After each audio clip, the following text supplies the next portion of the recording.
2월 2일 오늘의 말씀은 신명기 17장 14절에서 20절입니다.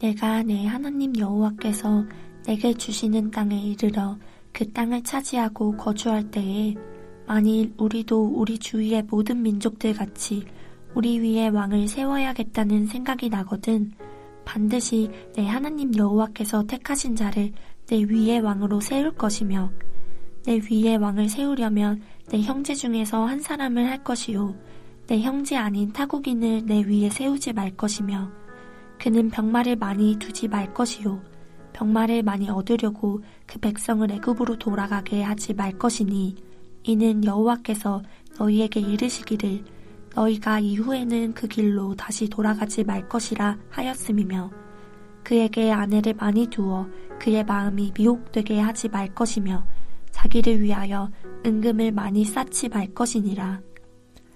그가 왕위에 오르거든 이 율법서의 등사본을 레위 사람 제사장 앞에서 책에 기록하여 평생을 자기 옆에 두고 읽어 그의 하나님 여호와 경외하기를 배우며 이 율법의 모든 말과 이 규례를 지켜 행할 것이라. 그리하면 그의 마음이 그의 형제 위에 교만하지 아니하고 이 명령에서 떠나 좌로나 우로나 치우치지 아니하리니 이스라엘 중에서 그와 그의 자손이 왕위에 있는 날이 장구하리라. 금요일 새벽 주의 말씀 앞에 나오신 여러분을 환영하고 축복합니다. 지금 모세는 출애굽 이 세대들이 가나안 땅에 정착하여서 왕정 체제를 원할 때 왕을 택하면서 지켜야 할 조건들 그리고 왕이 된 자가 지켜야 할 내용들을 가르치고 있습니다. 먼저 이스라엘 백성들은 왕이 될 자를 택할 때에 두 가지 조건에 합한 왕을 세웠어야 했습니다. 하나는 하나님께서 친히 택하신 자여야 한다는 것이고 또 다른 하나는 형제 중에서 그러니까 이스라엘 남자 중에서 세워야 한다는 것이었습니다. 이 마음의 중심에서부터 하나님을 참으로 경외하는 자, 또 이스라엘 역사 가운데 하나님 베푸셨던 그 은혜를 아는 자가 왕이 되어야 했기 때문입니다. 그러면 왕이 된 후에 그 왕이 지켜야 할 내용들은 무엇일까요? 하지 말아야 할 것 세 가지와 해야 할 것 한 가지가 있습니다. 하지 말아야 할 것을 하나씩 살펴보면 먼저 이스라엘의 왕은 병마를 많이 두지 말아야 했습니다. 이것은 이스라엘의 왕은 자신의 군사력이나 혹은 이방 나라의 도움을 의지하지 말고 오직 하나님만 의지해야 한다는 것을 알려주시는 것입니다. 또한 이스라엘의 왕은 아내를 많이 두지 말아야 했습니다. 아내가 많으면 미혹되기 때문이라고 오늘 본문에 기록되어 있는데요. 이 이유는 고대 사회에서 나라와 나라의 왕족 간 혼인을 통해 그 나라 사이에 동맹을 맺는 일이 많았고 그 일 때문에 결국 우상을 들여오는 일이 우상을 섬기게 되는 일이 많이 일어났기 때문입니다. 하지 말아야 할 마지막 것은 자기를 위하여 은금을 많이 쌓아두지 않는 것입니다. 만일 왕이 경제적으로 부해지면 그것으로 말미암아 교만해지고 그 교만이 결국 하나님을 의지하는 곳으로부터 멀어지게 만들기 때문입니다. 그러나 이스라엘의 왕이 된 자는 하지 말아야 할 것만 있는 것이 아니라 반드시 해야 할 일이 하나 있었습니다. 바로 왕이 직접 필사하여 자기 옆에 두고 율법을 일생의 모든 날들 동안 읽는 일입니다. 율법책을 자신 직접 필사하고 그 필사한 율법책을 날마다 자기 곁에 두어서 일평생 동안 읽는 일을 말합니다. 이렇게 해야 하는 이유는 무엇입니까? 세 가지를 배우기 위해서입니다. 사실 우리가 보니 한글 성경에는 잘 드러나지 않는데 원문을 보면 배워야 할 세 가지를 부정사를 사용해서 기록하고 있는 것을 알고 있습니다. 그 세 가지는 여호와 경외하는 것, 모든 말과 규례를 지키는 것, 행하는 것입니다. 다시 말해 이스라엘의 왕은 율법을 늘 가까이 두고 읽음으로 여호와 경외하는 법을 배워야 했고, 또한 율법을 늘 가까이 두고 읽음으로 여호와 하나님의 뜻을 귀중하게 여기고 간직하는 법을 배워야 했으며, 또한 율법을 늘 가까이 두고 읽음으로 율법을 행하는 법을 배웠어야 했습니다. 그러면 이렇게 이스라엘의 왕이 하지 말아야 할 것들을 하지 않고 특별히 이 해야 할 것들 중에 하나님의 말씀인 율법을 자신의 옆에 두고 일평생 읽고 배웠다면 어떤 결과가 주어집니까? 오늘 20절 후반절에 이렇게 기록하고 있습니다. 이스라엘 중에서 그와 그의 자손이 왕위에 있는 날이 장구하리라. 모세의 가르침을 따라 이스라엘의 왕이 행하기만 한다면 그와 그의 자손들이 계속해서 왕위를 이어나갈 수 있도록 하나님이 친히 복 주실 것이라고 약속한 것입니다. 자, 그럼 모세가 가르쳐준 이 왕정제도 운영에 필요한 조건들과 그 의무에 비춰서 이스라엘의 왕들을 한번 떠올려 봅시다. 그리고 평가해 봅시다. 어떻습니까? 과연 여호와 하나님께서 택하신 왕들이었습니까?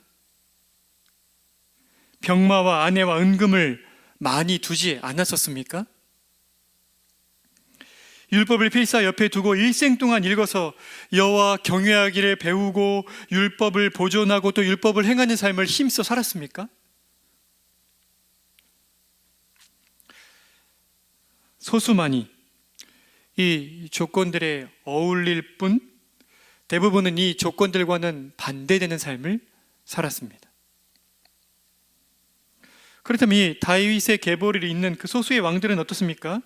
이 조건들에 비추을 때 딱 맞아떨어집니까? 그렇지도 않습니다. 따라서 이 신명기의 왕정제도에 대한 모세의 가르침을 이스라엘 백성들이 그들의 마음에 새겼다면 자신들의 왕들이 바뀔 때마다 그들은 한 가지 질문을 반드시 던졌어야 했습니다. 도대체 하나님께서 친히 택하여 세우신 그 왕은 누구인가? 주 안에 사랑하는 성도 여러분, 감사하게도 우리는 그 왕이 누구인지를 이미 알고 있습니다. 바로 하나님 나라의 왕으로 오신 예수 그리스도이십니다. 예수 그리스도께서는 세례 요한에게 세례를 받고 물 밖으로 나오실 때에 성령 하나님께서 비둘기와 같은 형상으로 임하시고 또 하늘로부터 아버지의 음성이 들리심으로 하나님의 택함 받으심을 드러내셨습니다. 예수님께서는 참 이스라엘 사람이셨고 병마를 많이 두시기는커녕 예루살렘에 입성하실 때에도 새끼 나귀를 타셨습니다. 아내를 두시거나 일체 은금을 보관하지 않으셨습니다. 그리고 구약의 왕들이 필사한 율법을 옆에 두고 읽는 정도가 아니라 당신이 말씀 자체이셨고 율법을 완전하게 알고 계셨고 일평생을 하나님을 경외하셨고 율법에 완전히 순종하는 삶을 사셨습니다. 더욱이 지극히 겸손하셔서 높으신 보좌를 버리고 이 낮고 천한 땅에 내려오시고 종국에는 택하신 백성들을 구원하시고자 십자가에서 지옥의 형벌을 받으시는 자리까지 나아가셨습니다. 참으로 예수님께서는 모세가 출애굽 이 세대들에게 제시한 그 왕의 조건들에 완전하게 부합하는 진짜 왕의 삶을 사신 것입니다. 그 결과가 무엇입니까? 그분의 나라인 하나님 나라가 영원토록 승승장구하는 것입니다. 바로 이것이 하나님 나라의 백성들이 누리는 영광입니다. 한번 우리 세상의 역사를 둘러보십시오. 그 장구한 역사 동안에 어떤 나라는 마치 영원할 것처럼 승승하지만 곧 패하고, 그런 나라가 언제 있었느냐 싶을 만큼 역사 속으로 사라져 버렸습니다. 그러나 하나님 나라의 왕이신 예수 그리스도 때문에 우리가 속한 이 하나님의 나라는 영원히 쇠하지도 패하지도 멸하여지지도 않습니다. 그래서 시편 기자는 45편 6절에서 하나님이여 주의 보좌는 영원하며 주의 나라의 균은 공평한 균이이다, 이렇게 노래하였고, 또 45편 13절에서는 주의 나라는 영원한 나라이니 주의 통치는 대대에 이르리이다 라고 노래하는 것입니다. 그러니 완전한 왕이신 예수 그리스도께서 하늘과 땅의 모든 권세를 거머쥐시고 친히 통치하시는 이 하나님 나라의 백성된 우리는 어떻게 살아야 되겠습니까? 우리가 이 땅에서 일어난 일들에 우리의 마음이 들레서야 되겠습니까? 세상 나라들의 정세를 보며 염려하고 두려워할 필요가 있겠습니까? 결단코 그리해서는 안 될 것입니다. 그저 하나님 나라의 백성이라는 정체성을 잊지 말고 당당하고 담대하게 세상으로 인해 일희일비하지 말고 우리에게 주어진 이 영광스럽고 거룩한 삶을, 이 하나님 나라의 백성이라는 이 놀라운 사실을 우리의 마음에 품고 충성스러운 삶을 살아야 할 것입니다. 함께 기도하겠습니다. 자비와 긍휼이 풍성하신 아버지 하나님, 예수 그리스도께서 우리의 왕이심을 인하여 감사드립니다. 예수 그리스도께서 하나님 나라의 왕이시기에 이 나라는 영원히 패하지도 쇠하지도 멸하지도 않는 영광스러운 나라임을 고백합니다. 그 나라 백성 삼아주시니 참으로 감사드립니다.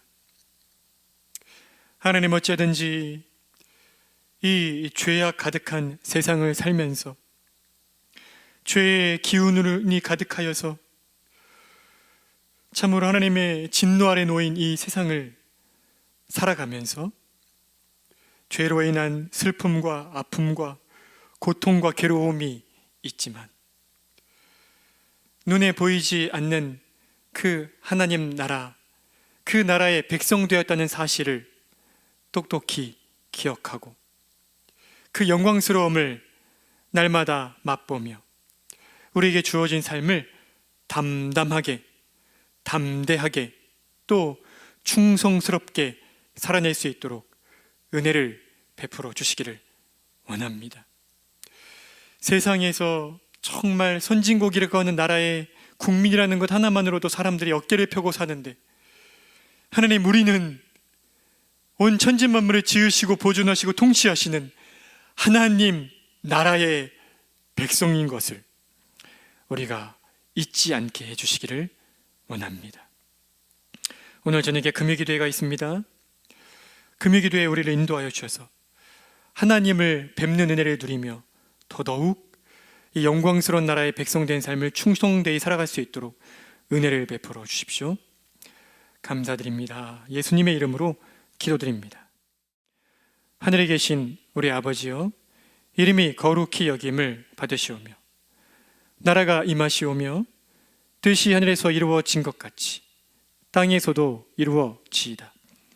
오늘 우리에게 일용할 양식을 주시옵고 우리가 우리에게 죄 지은 자를 사하여 준 것 같이 우리 죄를 사하여 주시옵고 우리를 시험에 들게 하지 마시옵고 다만 악에서 구하시옵소서. 나라와 권세와 영광이 아버지께 영원히 있사옵나이다. 아멘.